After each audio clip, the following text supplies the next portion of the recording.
सुप्रभात बहनों, क्लास सप्तम। आपको मैंने कल हिंदी विषय में पाठ 2 दादी माँ में आए हुए कठिन शब्द व अर्थ बता रखे थे। आशा है कि आप लोगों ने सुंदर लेख में वह अपनी फेयर कॉपी में किया होगा। आज उस पाठ के प्रश्नोत्तर आपको बता रही हूँ, आप ध्यान से सुनेंगी, बार बार उसको सुन करके अपनी फेयर कॉपी में लिखेंगी। जहाँ पर आपके शब्द अर्थ पूरे हो गए हैं, ठीक उसी के नीचे से आप प्रश्नोत्तर लिखना शुरू करेंगी। जिसका पहला प्रश्न है, लेखक को अपनी दादी माँ की याद के साथ साथ बचपन की और किन किन बातों की याद आ जाती है।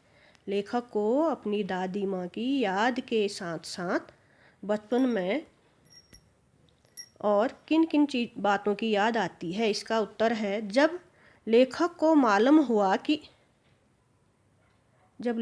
मालूम हुआ कि दादी माँ की मृत्यु हो गई है, तो उसके सामने दादी माँ की सभी यादें सजीव हो उठी। साथ ही उसे अपने बचपन की स्मृतियाँ गंधपूर्ण झाग भरे जलाशयों में कूदना, बीमार होने पर दादी का दिन रात सेवा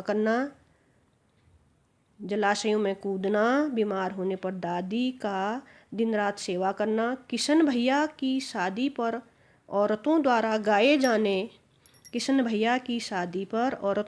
गाए जाने वाले गीत और अभिनय के समय चादर ओढ़कर सोना और पकड़े जाना। रामी चाची की घटना आदि की याद आ जाती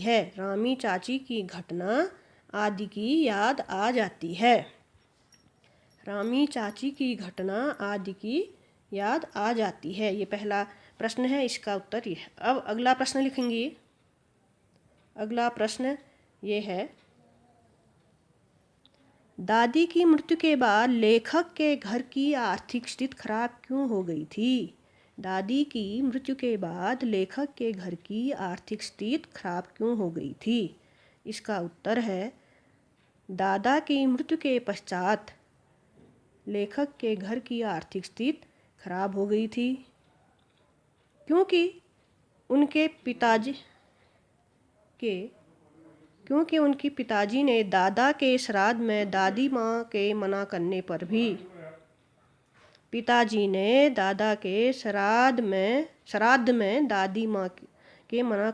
भी अपार संपत्ति उधार लेकर व्यय की। दूसरे प्रश्न का उत्तर है। अब तीसरा प्रश्न है,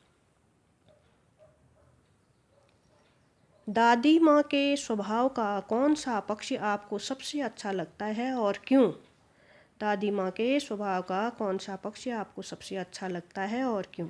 इसका उत्तर है, दादी माँ का सेवा, संरक्षण,